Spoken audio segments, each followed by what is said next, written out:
നമുക്കിപ്പം ഇന്നലെ big boss നടന്ന മാതിരിയാണ് തോന്നുന്നത്, തുടങ്ങിയത് മാതിരി. കാരണം അവിടെ ഓൾറെഡി കണ്ടസ്റ്റൻസ് തമ്മിൽ ഒരു ഇതാകാൻ തുടങ്ങി. പിന്നെ ഈ പറഞ്ഞ പോലെ ഇപ്രാവശ്യം കേൾക്കുന്ന പേരുകളിൽ ഇപ്പം മസ്താനി, ഇതുപോലെ വ്യാസൻ, അതുപോലെ നമ്മുടെ ജിഷിൻ, അങ്ങനെ എല്ലാ കണ്ടസ്റ്റൻസിനെ കുറച്ച് 2-3 കണ്ടസ്റ്റൻസിനെ പറയുന്നുണ്ട്. എനിക്ക് ഭയങ്കര ഒരു സംഭവമായിട്ടൊന്നും എനിക്ക് തോന്നുന്നില്ല. പിന്നെ നമുക്ക് നോക്കാന്നുള്ളതാണ്. കാരണം നമ്മൾ ആരെയും ജഡ്ജ് ചെയ്യുന്നത് പുറത്ത് നിന്ന് ജഡ്ജ് ചെയ്യുമ്പോൾ ഇപ്പം ഈ സീസണിൽ കയറിയപ്പോൾ ഞാൻ വിചാരിച്ചു വാവ് നല്ല കണ്ടസ്റ്റൻസ് കേട്ടോ ഇപ്രാവശ്യം ഒരു നല്ല ഇത്. പക്ഷേ ബുദ്ധിബോധം ഇല്ലാന്ന് എനിക്ക് തോന്നി കുറേയൊക്കെ കഴിഞ്ഞപ്പോഴത്തേക്കൊക്കെ. വീക്കെൻഡ് എപ്പിസോഡിലെ ലാലേട്ടൻ ഹിന്റുകൾ കൊടുക്കുന്നുണ്ട്, അറിയാലോ. അത് കണ്ടിട്ടും എന്തുകൊണ്ടാണ് കണ്ടസ്റ്റൻസിന് മനസ്സിലാവാത്തതെന്ന് മനസ്സിലാവുന്നില്ല.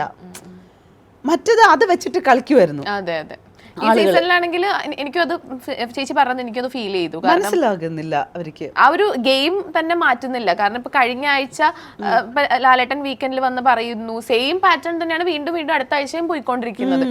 എനിക്ക് പിന്നെ അത് ഫീൽ ചെയ്തിട്ടുള്ളത് ഇപ്പൊ ആദിലാനൂറയാണ് ഒന്ന് സൈലന്റ് ആയിരുന്നിട്ട് പിന്നെയും നല്ലൊരു ആക്റ്റീവായിട്ട് വന്നത് എനിക്ക് അവരെ ഫീൽ ചെയ്യുന്നത്. പിന്നെ നമ്മൾ നോക്കുകയാണെങ്കിൽ എല്ലാ സീസണിലും നമ്മൾ കാണുന്നതാണ് ഒരു ലവ് കോംബോ, ലവ് ട്രാക്ക്. ഇപ്പം സീസൺ 6 വരെ അതുണ്ടായിരുന്നു. പക്ഷെ ഈ സീസണിൽ അങ്ങനെ ഒരു ഇതോ ലൈക്ക് പ്രേക്ഷകരെ ഒരു ഇതാക്കുന്നു അങ്ങനത്തെ. അനുവിന്റെ അടുത്തേക്ക് പിന്നെ ഇവന്റെ ആര്യന്റെ ഒരു സംഭവം ഉണ്ടായിരുന്നല്ലോ, ഒരു ബ്രദർ സിസ്റ്റർ അതുപോലത്തെ ഒരു ഇതാ തോന്നുന്നത്. അവരൊരു കോംബോ ആയിട്ട് ഒരു ശ്രമം ആദ്യം നടത്തി, പിന്നെ അവൻ പാൽക്കുപ്പിയാക്കി അങ്ങ് അവള് വിട്ടു. അനുമോള് ഗെയിം നന്നായിട്ടാ കളിക്കുന്നത്. നന്നായിട്ടാണോ ഗെയിം കളിക്കണേന്ന് വെച്ച് പറയാൻ പറ്റില്ല. അനുമോള് ഗെയിം കളിക്കുന്നുണ്ട് അവിടെ. അനുമോളാണ് അവിടെ ഇപ്പൊ ബെസ്റ്റ് പ്ലെയർ. ബെസ്റ്റ് വെച്ചാൽ അവിടെ കളിക്കുന്ന ആൾ അനുമോളാണ്. ജിസേല് പോലും ശരിക്കും ഒരു ഈഗോയിസ്റ്റായി മാറിയ പോലെ. ജിസേലിന് ഭയങ്കര ഒരു പാമ്പറിങ് ഉള്ളൊരു ലേഡി ആയിട്ടാണ് നമ്മൾ കണ്ടിരുന്നത്, അവൾ എല്ലാവർക്കും എല്ലാം കൊടുക്കുന്ന പോലെയൊക്കെ. പക്ഷെ ഇപ്പൊ അവളുടെ ഒരു ഇതിനകത്ത് അവളൊരു സെൽഫിഷ് ആവുകയും അവൾക്ക് മേ ബി ചിലപ്പോൾ അവൾക്ക് ഡ്രസ്സൊന്നും കിട്ടാതെ വന്ന സമയത്ത് അവൾ എല്ലാവർക്കും വേണ്ടി എല്ലാം ചെയ്തിട്ട് അവൾ മാത്രം ഒറ്റപ്പെട്ട് നിന്നതുപോലെ ഒരു ഫീലിംഗ് അവൾക്ക് ഉണ്ടായിട്ടാണെന്നുള്ളത് അറിയില്ല. പക്ഷെ ജിസേല് ഈ ആര്യൻ ജിസേലിന്റെ ഇടയിലുള്ള വിഷയം ജിസേലിനെ നെഗറ്റീവായിട്ട് ബാധിക്കാനുള്ള നല്ല സാധ്യതകളുണ്ട്. കാരണം ആര്യന്റെ ഒരു ഇത് വല്ലാതാണ് പോകുന്നത്. പിന്നെ ആര്യനെ അങ്ങനെയായിട്ട് ക്രൂശിക്കരുതെന്നാണ് ഞാൻ പറയുന്നത്. അയാളെ നിർത്താൻ ബുദ്ധിമുട്ടാണെന്നുണ്ടെങ്കിൽ അയാളെ പറഞ്ഞു വിടട്ടെ. കാരണം അയാൾ ഈ ADHD സിംറ്റംസ് ഉണ്ടെന്ന് ADHDയുടെ സിംറ്റംസ് ഉണ്ടെന്ന് പറഞ്ഞത് കൊണ്ട് നമുക്കൊരു ഇത് ഫീലിംഗ് ഉണ്ട്. സോ ഞാൻ അത് അവരുടെ ബെസ്റ്റ് ഫ്രണ്ടിനോട് ഇങ്ങനെ സംസാരിക്കുകയും ചെയ്തായിരുന്നു. അതുകൊണ്ടാണ് ഞാൻ ആര്യന്റെ ഗെയിമിനെ വേറൊരു തലത്തിലേക്ക് കൊണ്ടുപോയി സംസാരിക്കുന്നത്. ഇപ്പൊ ആളുകൾ ഓഡിയൻസ് ഡിസ്കസ് ചെയ്യുന്നത് മാതിരി. കാരണം നമ്മൾ അത്തരത്തിലൊക്കെ ഉള്ള പ്രശ്നങ്ങളുള്ള കുട്ടികളെയൊക്കെ നമ്മൾ സപ്പോർട്ട് ചെയ്യുകയും അവർക്ക് വേണ്ട സപ്പോർട്ടിങ് കൊടുക്കുകയൊക്കെ ചെയ്യുന്ന ആളുകളാണ്. സോ ഒരു നല്ലൊരു ഗെയിമിന് ചെയ്യാൻ പറ്റില്ല, എനിക്കത് ഫീൽ ചെയ്യുന്നില്ല. കാരണം ആര്യൻ ഇപ്പൊ മരണ വീട്ടിൽ പോയി ചിരിക്കുന്ന ക്യാരക്ടറായിട്ട് ഉള്ളൊരു ഫീലിങ്സ് ഉള്ളൊരു കുട്ടിയാ. ശൈത്യയുടെ അച്ഛനെ പറ്റി എന്തൊക്കെയോ പറയുമ്പോൾ ആര്യൻ അവിടെ ചിരിക്കുന്നു. അത് നമുക്ക് എല്ലാവർക്കും ഒരു ഓക്വേർഡ് ആയിട്ട് തോന്നി, എന്തുകൊണ്ടാണ് ഇയാൾ ഇങ്ങനെ ചെയ്യുന്നതെന്ന്. പിന്നെ റിയാക്ഷൻസ് ഒക്കെ ഇത് ഇപ്പൊ ഷൂ ഒക്കെ എടുത്ത് എറിയുന്നതായിക്കോട്ടെ, മനഃപൂർവ്വം ചെന്ന് പ്രശ്നം ഉണ്ടാക്കുന്നതായിക്കോട്ടെ, അനാവശ്യ ഇടങ്ങൾ. പിന്നെ അതുപോലെ തന്നെ ഇപ്പൊ കഴിഞ്ഞ ദിവസം അനുമോളുടെ ഒരു പാവേനെ കെട്ടി തൂക്കി. എന്താ പറ്റി, ഇയാള് നോർമൽ അല്ലേ എന്നുള്ളൊരു. അതാണ് പറഞ്ഞത്, ഈ ഹ്യൂമാനിറ്റി ഒന്നും പെട്ടെന്ന് ക്യാച്ച് ചെയ്യണോ ഒന്നും ഇല്ല. പക്ഷെ അതൊരു കുട്ടിയുടെ പ്രശ്നമാണ്.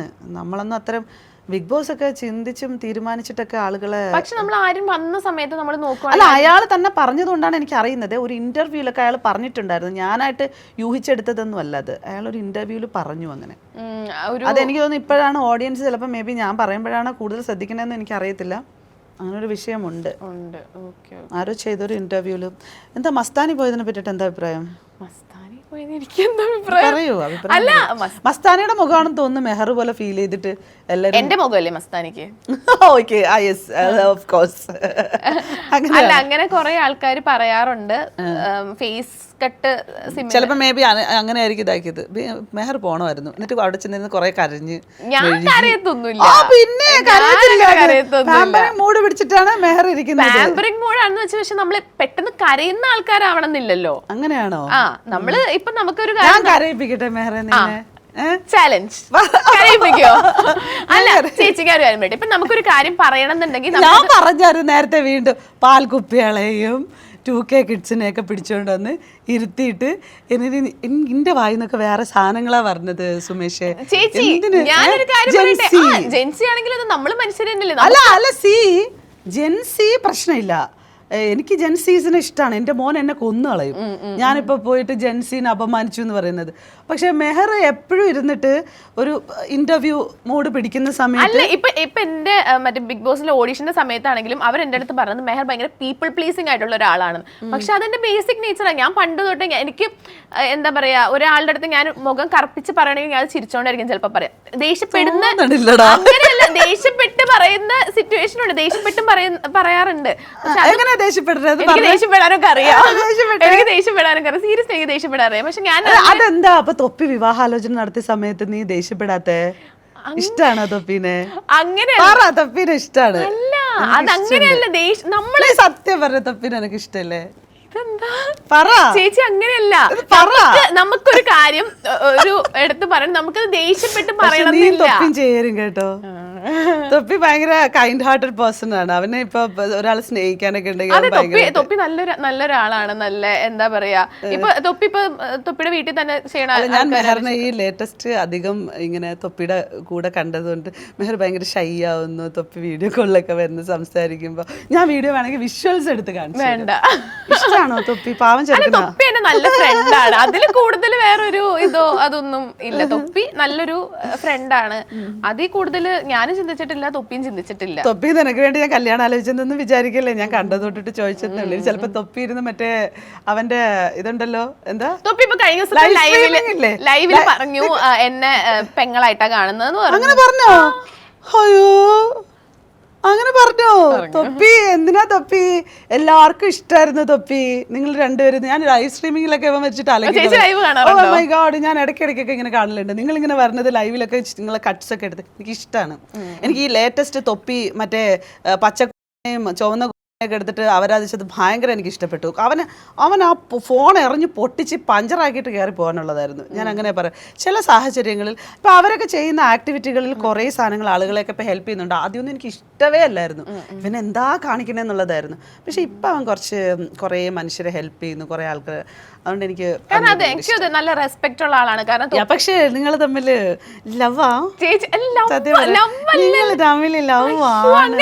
ചേച്ചി പഠിത്ത ഞാൻ ഒരു കാര്യം ചോദിക്കട്ടെ, ഒരു തമ്മില് ഇഷ്ടാണെന്ന് ചോദിക്കുന്നത് നീല അങ്ങനെയല്ല, നമുക്കൊക്കെ ഭയങ്കര ഇഷ്ടം തൊപ്പിയും മെഹറും ഒരുമിക്കണമെന്നുള്ളവർ കമന്റ് ചെയ്യൂ. റെസ്പോണ്ട് റിയാക്ഷൻ ഇല്ല അവക്ക്, അവളങ്ങ് ഇരിക്കുക. ഇടയ്ക്കൊരു ഞാൻ പറഞ്ഞല്ലോ, നമുക്കിപ്പം ഒരു കാര്യം പറയണമെങ്കിൽ ഞാൻ പറഞ്ഞില്ല, ഞാൻ ഇപ്പോഴും എന്റെ മുഖം എപ്പോഴും ചിരിച്ചിട്ടുള്ള മുഖമാണ്. അതില് ചിരിച്ചിട്ടല്ല, അല്ലല്ല വരുമ്പോ ഒരു ഷൈയും ഒരു നാണോ ഐ ലവ് യു എന്നൊക്കെ പറഞ്ഞായിരുന്നല്ലോ തൊപ്പി? ഇല്ല, എന്റെ അടുത്ത് പറഞ്ഞില്ല. ഇഷ്ടാണെന്ന് പറഞ്ഞായിരുന്നു. അത് തൊപ്പി തന്നെ പറയുന്നുണ്ട്, അതൊരു ചലഞ്ച് ആയിരുന്നു. അത് കിട്ടിയ അവസരം തൊപ്പിയൊക്കെ ചാറ്റ് പറഞ്ഞപ്പോ പ്രപ്പോസ് ചെയ്തു. അത് പിറ്റേ ദിവസം തന്നെ തൊപ്പി മറ്റേ സ്ക്രിപ്റ്റഡ് ആയിരുന്നു എന്ന് പറഞ്ഞല്ലോ. അത് പക്ഷെ നല്ല രസമുണ്ട്. അതാ ഞാൻ പറഞ്ഞു, നമുക്ക് എല്ലാത്തിനും നമുക്ക് മറുപടി പറയാൻ പറ്റത്തില്ല. അപ്പൊ നമ്മളാണെങ്കിൽ ഏറ്റവും ഒരുപാട് ആൾക്കാർ പറയലില്ല, കുറച്ച് ആൾക്കാർ പറയാറുണ്ട്. പക്ഷെ ഇപ്പൊ നമ്മളാണെങ്കിൽ ഇപ്പൊ ചേച്ചി പറഞ്ഞില്ല, ഭയങ്കര പാമ്പറിംഗ് ആയിട്ടുള്ള. എനിക്ക് തോന്നുന്നു അവന്റെ ഈ ഇതിനകത്ത് നിങ്ങളാണ് ലൈവ് സ്ട്രീമിൽ വന്ന പെൺകുട്ടിന്ന് തോന്നുന്നു അല്ലേ? വേറെ പെൺകുട്ടികൾ വന്നിട്ടുണ്ടോ? വരാറുണ്ട്, വേറെ ആൾക്കാർ. ഞാൻ മെഹറിനെയാണ് കണ്ടിട്ടുള്ളത്, വേറെ പെൺകുട്ടികൾ അധികം വേറെയും ആളുകൾ വന്നിട്ടുണ്ട്. നാഗ വന്നത് കണ്ടായിരുന്നു. അങ്ങനെ വരാറുണ്ട്, ഞാൻ മാത്രമല്ല വന്നിട്ടുള്ളത്.